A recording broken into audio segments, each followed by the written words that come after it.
Good morning, good afternoon, good evening. Assalamu alaikum. My name is Liz England, and I'm here today at the invitation of the editors of a new book to talk to you a little bit about a topic that is close to my heart and the subject of that book.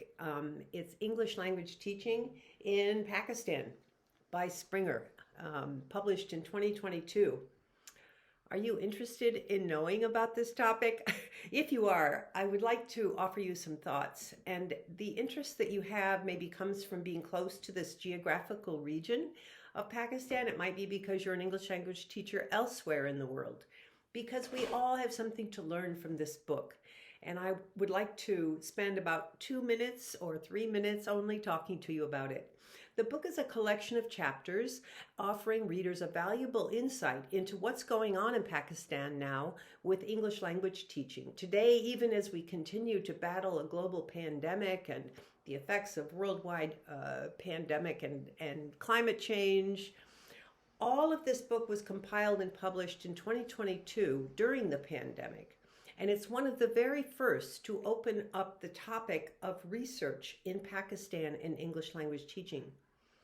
I want you to leave today with a sense of something interesting for you as an international educator, English teacher, maybe a student, a researcher, others who understand the value of knowing more about a part of the world that sometimes is narrowly understood and defined in the current socio-political climate.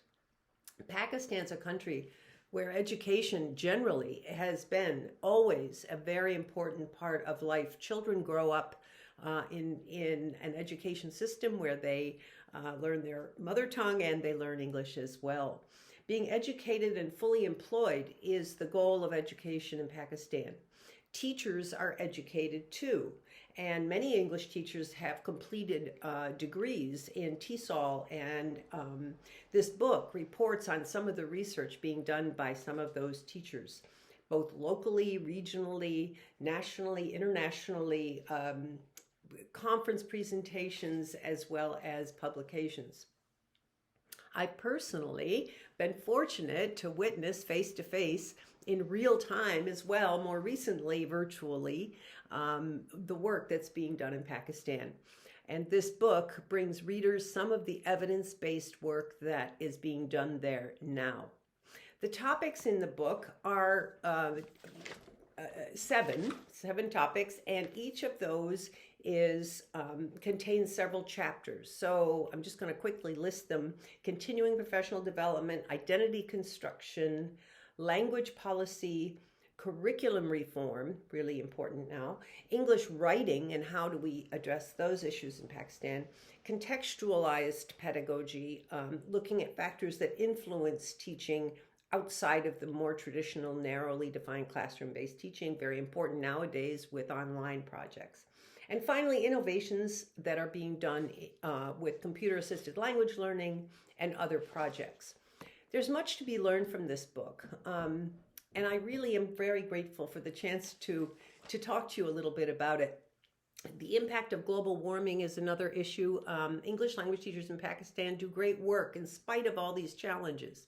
They're motivated, they're resilient, and you need to be these days. We all know that. We've all been dealing with these challenges in these days, but really these events have been triggers for these people in Pakistan. These teachers have been doing enormous amounts of work in spite of, maybe almost because of, some of the challenges they've faced.